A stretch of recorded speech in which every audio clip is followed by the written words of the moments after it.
My cousin dumped his 18-year-old daughter, so I took her in, and at a family intervention she exposed a lie that left the room frozen. My wife, 27, and I, 30, live on a pretty big farm, and I mean big. We've got 5 bedrooms, 3 bathrooms, and around 300 acres of land. We set it up with electrical hookups for campers, too. We thought, hey, why not make it a spot where the whole family can come and spend time together during summer or for holidays? We even built it like that on purpose, figuring it'd be nice to have one place where the family could come and crash for as long as they wanted. You know how some people have those places everyone gravitates toward for gatherings? That's what we wanted, and for a while, it worked out great. Summer would roll around, and we'd have cousins, uncles, aunts, and everyone else filling up the place. There'd be kids running around, people sitting by the fire pit, and campers parked all around the field. It felt like the heart of the family. Now, my cousin Bill, 56, is part of that crowd. He's been around forever, and he's always brought his kids when the family came to visit. He's got this daughter, Alice, who's 18 now. She's from his first marriage. Her mom was an immigrant, didn't have any family here, and unfortunately, she passed away when Alice was just 2. Really rough stuff. But the thing is, Bill remarried pretty quickly after that. 6 months later, he was with Tanya, who's 52 now. Together, they had 3 more kids. Bill and Tanya's place, though, is like a whole different world. Everything is about their 2 oldest sons and their youngest daughter, the one they had together. Alice, it's like she's invisible over there. I mean, I'm not the smartest guy, but even I can see how much they leave her out. It's like she's just there. They do all this fun stuff with their kids, go on trips, sign them up for all sorts of activities, and she's just stuck at home. No vacations, no extracurriculars, nothing that costs a dime. She's pretty much left to fend for herself. And look, I've watched this kid grow up. She's been coming to our farm every summer for the past 4 years. I think it's because Bill and Tanya just want her out of their hair. They're always talking about how she's trouble and how she needs to learn some respect. I'm not saying she's perfect, but man, you can tell she's just trying to get some attention. But here's the thing, Alice is a handful. I won't sugarcoat it. She's got that teenage attitude, like they don't care about anything vibe, and yeah, she's loud. There have been plenty of times where she'd come over to our place and I'd hear stories about her blowing up at her stepmom, full-on screaming matches, and sometimes it's over the smallest things. She slams doors, swears up a storm, and honestly, it's like she's always ready to go to battle. You might think, wow, this kid's a brat. And yeah, maybe she acts like one. But you've got to look at why she's like this. From what I've seen, the whole acting out thing only started when she realized she wasn't getting the same treatment as her siblings. She's like this totally different person when she's not at home, with other people, teachers, folks on our farm, even strangers. She's polite, quiet, and tries to blend in. But as soon as she gets home, it's like all hell breaks loose. I think about it a lot. It's like she's 2 different people, the Alice when she's out and about, and the Alice when she's around her dad and stepmom. It's no wonder she's upset, and what's wild is that they don't even see it. Bill and Tanya act like everything's fine with their kids, but when it comes to Alice, she's always the problem. They never stop to think, wait, hey, maybe we're the ones causing this. Anyway, she started working on our farm summers ago because they needed her out of their space. And honestly, she's not bad at the work. When she has something to focus on, she really puts in the effort. She's great with the animals, and she's even learned to do a few things, like fixing fences and helping out with equipment. She seems to like it here, maybe because it's a break from all the drama at home. We didn't mind having her around. In fact, we liked that she was getting a taste of what it's like to work hard and actually be part of something. So, this summer things got a little more intense. She was turning 18, and I knew it was going to be a rough one. Bill had been going on about how he was kicking her out once she turned 18. It'll teach her responsibility, he said. But all I could think was, dude, you're kicking her out with no plan, no backup, nothing. Just like that, she's on her own. I'm not sure how that's supposed to teach anyone responsibility. We talked to Alice about it a few times, and you could tell she was nervous. She didn't have anywhere to go, and her dad was serious about kicking her out. We decided that if push came to shove, we'd take her in. My wife and I had the room, and we figured, why not give her a chance to get back on her feet? We could help her figure things out, maybe get her set up for college or a job or something. She deserves that much, at least. The night before her birthday, we had her over for dinner. She didn't say much, just picked at her food and looked like she was a million miles away. My wife tried talking to her about her plans after she graduated, but Alice just shrugged. She didn't know, and how could she? Her parents didn't exactly set her up for success. Later that night, my wife and I had a long talk. We knew it might cause trouble if we took her in, but at the same time, we just couldn't leave her hanging. It's like when you see someone drowning, you don't just stand there and watch. And that's what it felt like she was drowning, and we had a chance to throw her a life preserver. So, we decided that the next morning we'd show up at her place with my truck and get her stuff packed. Alice was surprised when we pulled up bright and early. She'd been bracing herself for her dad's boot, but I think she wasn't expecting anyone to actually show up for her. We loaded up her things, just the stuff she'd bought herself or what others had given her. I wasn't about to take anything that Bill and Tanya could say wasn't hers.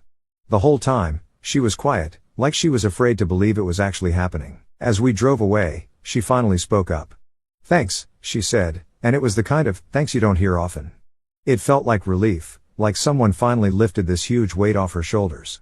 I didn't say much back, just told her that we were glad to have her. It felt like the right thing to do. We were giving her a shot to build her own life without all the baggage her parents kept dumping on her. I mean, it's not like we had all the answers or knew what we were doing. We just figured if we could help someone out who needed it, why wouldn't we? And from that moment, everything started to change. But of course, that's when things got complicated. Alright, so after we got Alice settled in, things started to change pretty fast. At first, it was all good. She was quiet, probably just trying to adjust to being in a new place. We set her up in one of the guest rooms, plenty of space, her own bathroom, and some privacy. My wife and I wanted her to feel like it was her home, not just some temporary setup. We told her that she could stay as long as she needed, and there was no rush for her to figure everything out. Now, here's the thing, I don't have kids, so I'm not going to act like I know everything about raising one, especially not a teenager. But I knew enough to realize she was still carrying a lot of baggage from her dad and stepmom. It's not like you can just erase years of feeling left out and pushed aside just because you're in a new spot. So, we took it slow. We didn't push her to talk about it or anything, but we made sure she knew she could if she wanted to. Alice mostly kept to herself the first few days.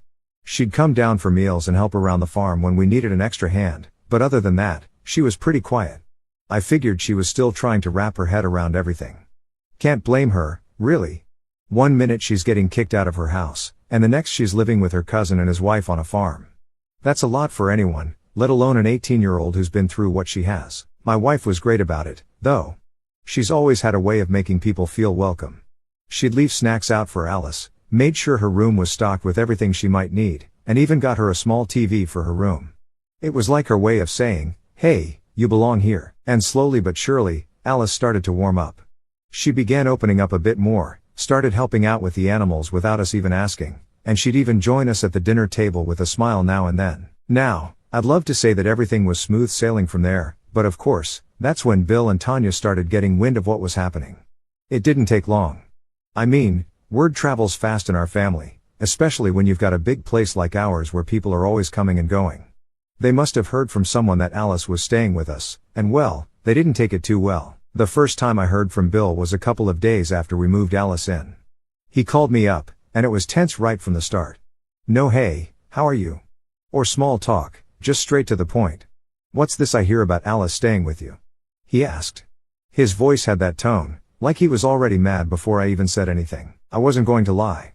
Yeah, she's here. You said she had to leave when she turned 18, and she didn't have anywhere else to go, so we figured we'd help her out. He let out this big sigh, like he was annoyed. You know, that's not helping her. We were trying to teach her some responsibility. I'm not the kind of guy who gets into arguments over the phone, but that got me going. I tried to keep it calm, though. Bill, look, she's been through a lot.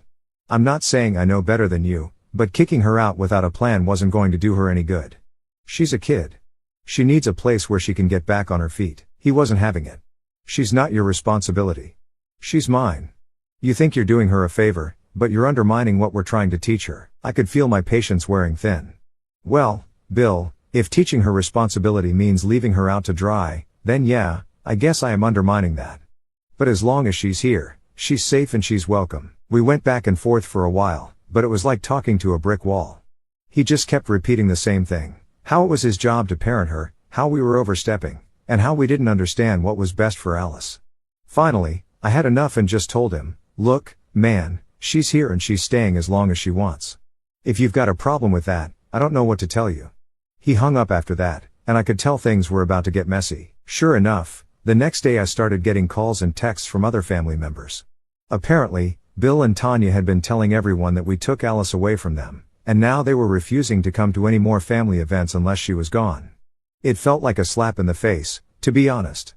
We'd always been the ones hosting everyone, making sure there was room for all. And now, because we took in Alice, suddenly we were the problem. My wife was livid. She's the kind of person who puts her heart into making people feel welcome. And to have people turning on us like that, it hurt. Aunt Linda was the next to call, and she tried to be more diplomatic about it. You know, it's not that they don't appreciate what you're doing for Alice. They just feel like you're stepping in where you shouldn't. Bill and Tanya have their ways of doing things, and they feel like you're going against them. I just told her straight, Aunt Linda, I'm not trying to start a fight here, but Alice needed a place to go and we had room. I'm not going to turn her away because Bill and Tanya think it's a bad idea. We've got the space, and she's family. She sighed, and I could tell she was trying to find some middle ground. Maybe if Alice stayed somewhere else, like a dorm or an apartment, it might help. That way, Bill and Tanya wouldn't feel like you were taking sides. I didn't know what to say to that. It felt like everyone was more worried about keeping the peace with Bill and Tanya than actually thinking about what was best for Alice. And I get it, people don't like conflict, but sometimes you've got to stand your ground.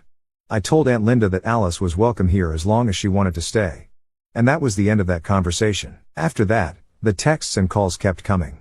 A few cousins even said they wouldn't be bringing their kids over anymore, something about how, with gas being so expensive, if not everyone's coming, then it's not worth the trip. It all just sounded like excuses. They were picking sides, plain and simple, but we weren't backing down. My wife and I talked about it for hours one night, just trying to figure out how to handle it all. She was worried about the tension in the family, but she didn't regret helping Alice one bit, and neither did I. We both agreed that, at the end of the day, if we could give Alice a stable place where she felt like she belonged, then it was all worth it, even if some of the family didn't see it that way. Alice, on the other hand, started to notice the shift. She wasn't dumb. She knew her dad was making waves. One night she asked me, "Is it because of me that they're not coming around?" I didn't want to lie to her. "It's not your fault, Alice. Some people just don't get it, and that's on them, not you." She nodded, and for a second I saw that same look she had when we picked her up, a mix of relief and uncertainty. I knew we were doing the right thing, but I also knew things were only going to get more complicated from here. Alright, so after the family drama started, things got real awkward. We were still hosting our usual dinners and events, but instead of the usual crowd filling up the house and camping outside, the place felt half empty. Some of the family just stopped showing up altogether. The ones who did show up, well, it was obvious they felt caught in the middle. A lot of whispering, a lot of awkward glances at Alice, like they were trying to figure out if it was worth the trouble. Alice noticed, too. She might not have said much about it, but you could tell she'd pick at her food during dinner, stay quiet, and look like she was on edge. It's like she was waiting for someone to say something, maybe even to ask her to leave. But my wife and I made sure she knew that wasn't happening. One day, though, we had a gathering planned for my uncle's birthday. It's the kind of event that normally the whole family would show up for.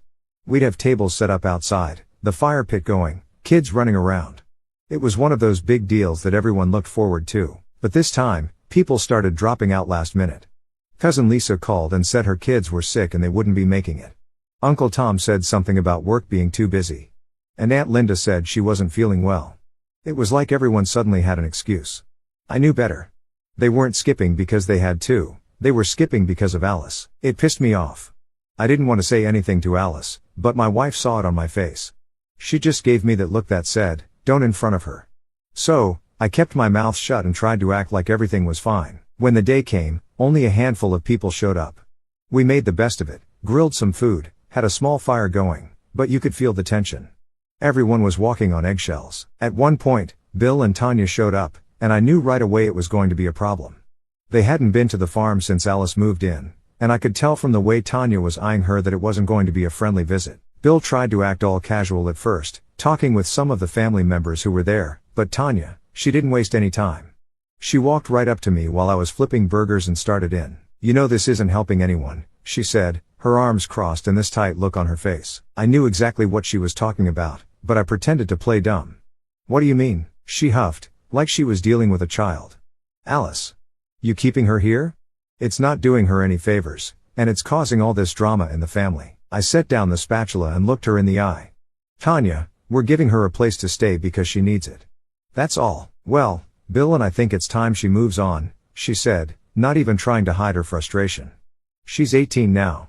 She needs to learn how to stand on her own. I could feel the heat rising, and it wasn't from the grill.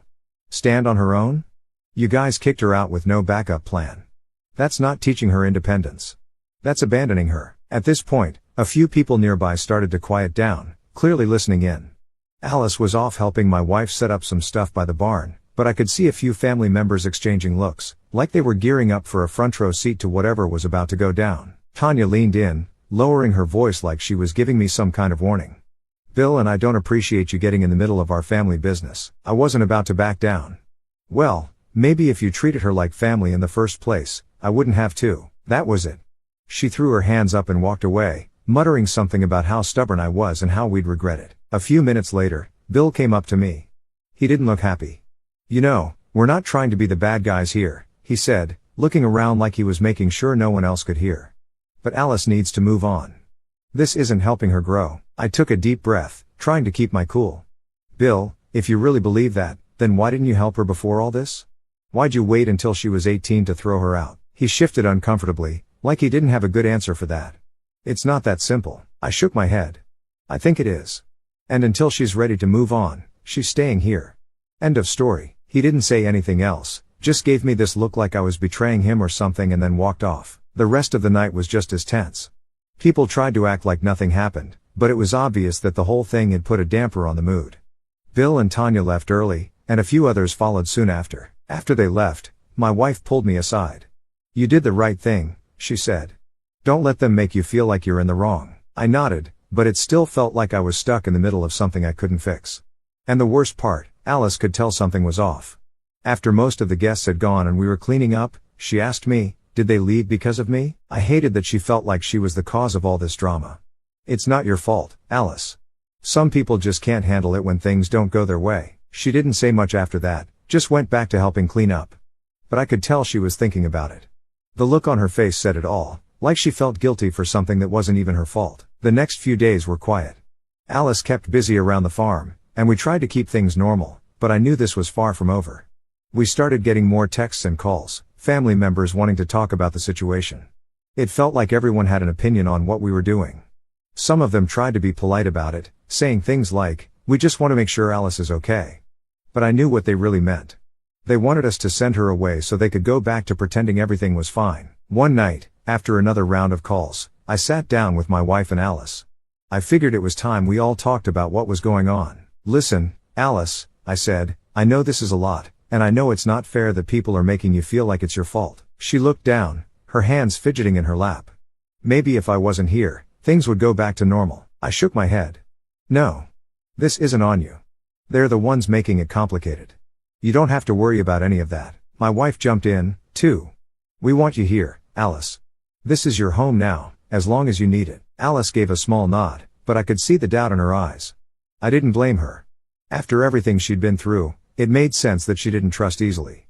But we were determined to show her that she was safe with us. As the days went on, the calls kept coming. And I could tell that this was only the beginning of the family drama.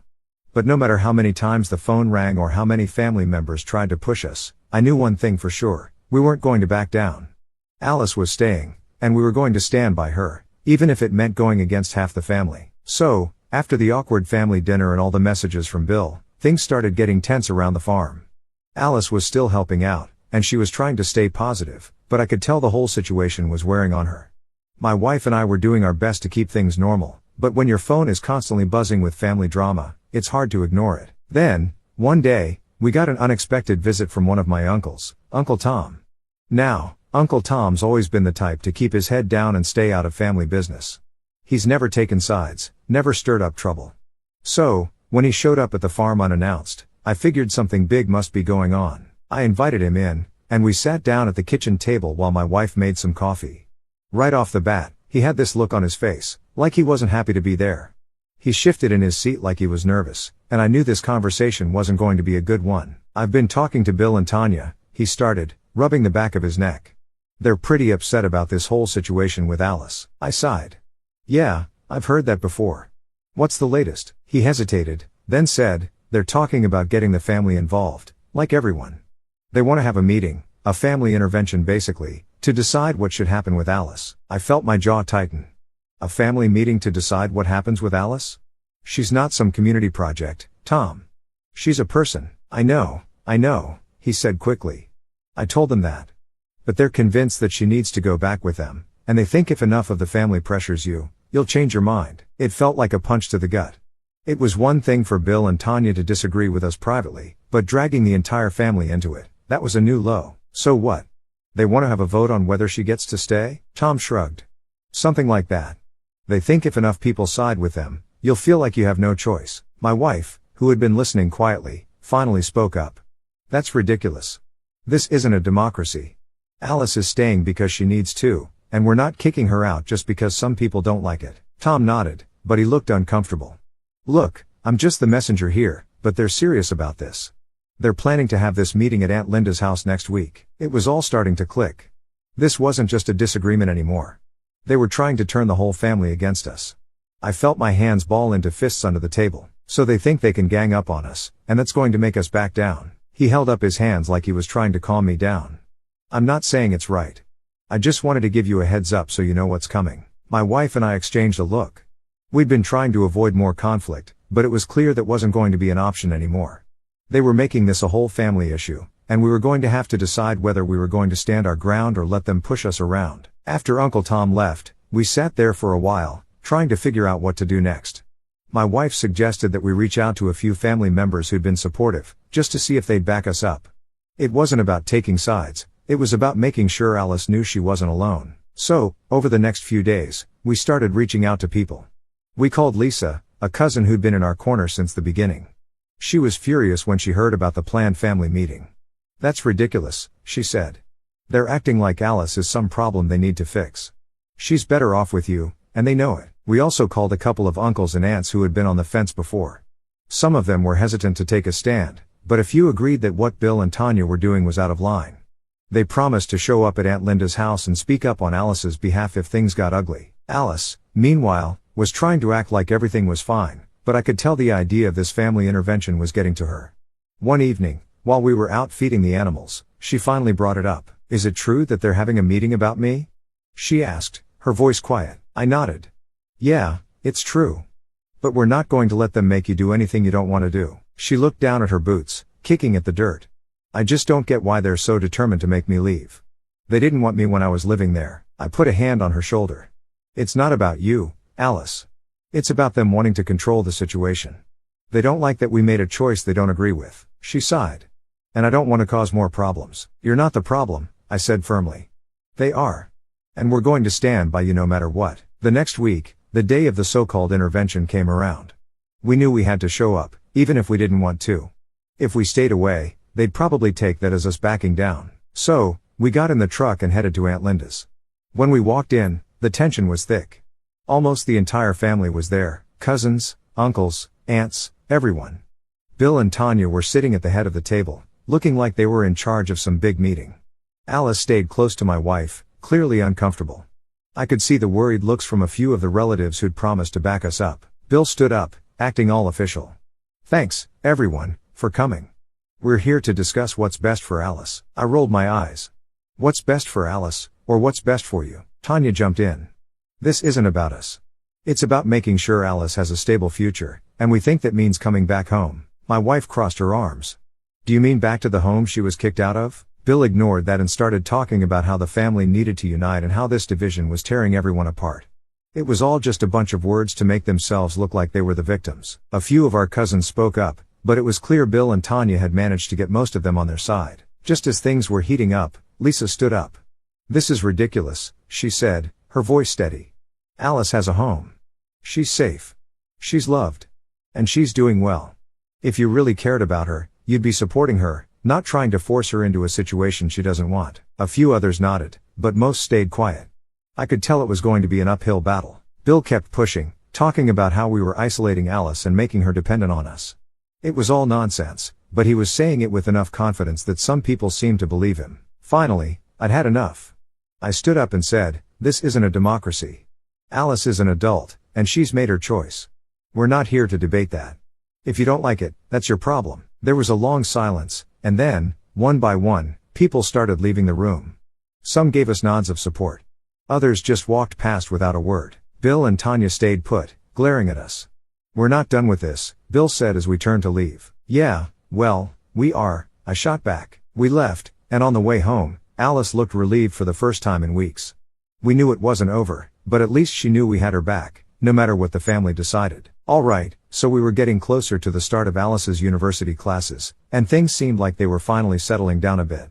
She'd been working hard on the farm, getting things done, and it felt like she was finding her rhythm.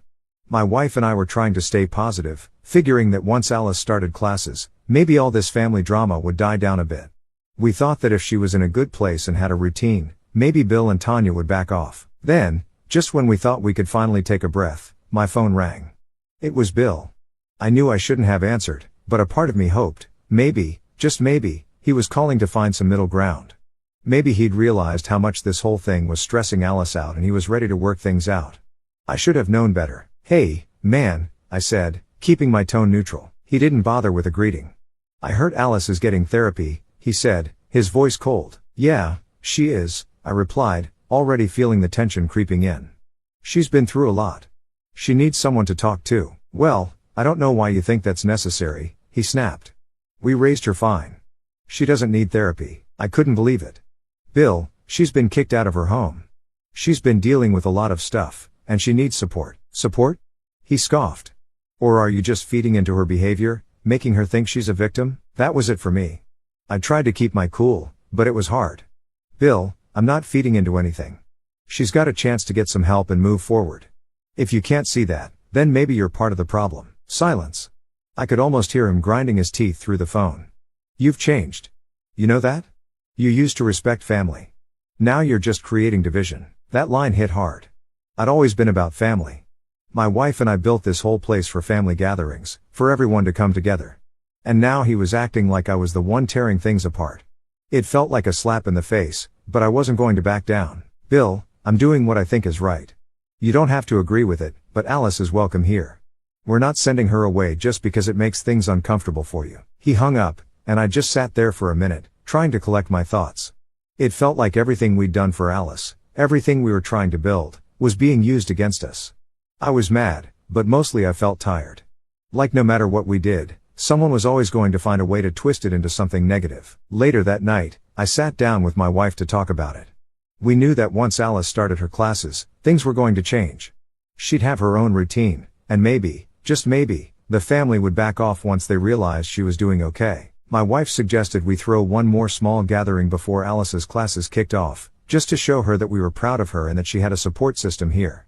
So, we planned a simple dinner, invited a few close family members, just the ones who had been supportive, and set it up to be more of a quiet celebration for Alice. We didn't want her to feel like she was on her own, even if some of the family didn't see it that way. The night of the dinner, everything was going smoothly.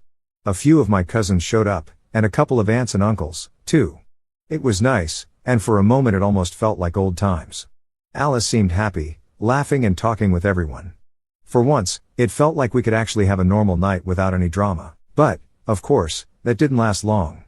Just as we were finishing up dinner, I saw Bill's car pulling up the driveway. I knew right away this wasn't going to be a friendly visit. He hadn't been to the farm since the whole thing started, and him showing up now felt like a bad sign. He got out of the car, and Tanya was with him. They walked up to the house, and the second Alice saw them, her whole face changed. She froze, like a deer in headlights. Everyone else went quiet, sensing the storm that was about to hit. Bill didn't even knock, he just pushed the door open and stormed in. "This ends tonight," he barked. "Alice, get your things. You're coming home." Alice stood up slowly, her voice shaking. "I'm not going anywhere." Tanya stepped forward, arms crossed. "You don't get a say. You're ungrateful, spoiled, and you've torn this family apart." That's when Alice snapped. For the first time, she didn't shrink. She didn't yell. She just looked them both in the eye and said, calm as anything, "You want to know why I never felt like family? Because I'm not your daughter. I never was." The room went dead silent. Bill laughed, nervous. "What the hell are you talking about?" Alice pulled a small envelope out of her back pocket, the one she'd been carrying around for weeks, waiting for the right moment. She'd found it months ago, hidden in her mom's old things that Bill had stuffed in the attic. A DNA test. One her mom had done when Alice was a baby, because she'd suspected the truth. Alice held it up. "I'm not yours, Bill. Mom had an affair. You've known since I was 2. That's why you could never love me. That's why you replaced us the second she died. You kept me around for the child support checks and to look like the perfect widower, but you never wanted me." She turned to Tanya. "And you? You made sure I knew every day that I didn't belong. You spent every dollar on your kids and told me I was lucky to have a roof. You both lied to the whole family for 16 years. She tore the test results in half and let them flutter to the floor. "I'm done pretending for you." Bill's face went white. Tanya opened her mouth, then closed it. No one in the room moved. The supportive cousins, the aunts, the uncles, they all saw the papers. They all heard the truth. Bill tried one last time. "You're lying." "This is, save it," I said, stepping between them and Alice. "Get out. Both of you. And don't come back." For the first time in his life, Bill had nothing to say. He and Tanya walked out, tails between their legs, while the rest of the family sat in stunned silence. After they left, Alice broke down, not from sadness, but from relief. The weight she'd carried for years was finally gone. The family who'd been on the fence hugged her, apologized, and promised to make it right. The ones who'd sided with Bill? They didn't dare show their faces again. That night, around the fire pit, we raised a toast to Alice, our Alice. The farm never felt emptier of drama and fuller of love. And for the first time in 18 years, Alice knew exactly where she belonged.